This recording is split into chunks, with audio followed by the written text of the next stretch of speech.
Hello guys, welcome to my new blog. तो आज का ब्लॉग स्टार्ट कर रहा हूँ आज के शाम 5 बजे। और अभी देख सकते हैं आप कि बाहर का मौसम, हल्का हल्का पानी गिर रहा है।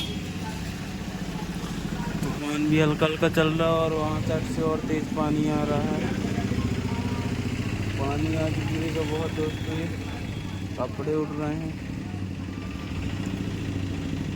मौसम बेकार हो गया है। तो जैसा कि दोस्तों आज ब्लॉग देरी से स्टार्ट कर रहे हैं तो उसके लिए माफ़ी चाहता हूँ।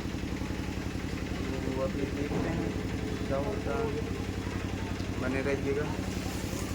पानी यहाँ का नहीं पाएगा और दोस्तों, तो अभी देख सकते हैं आप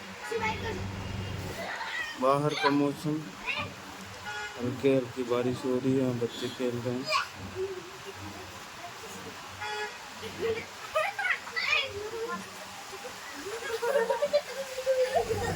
बने रहिए।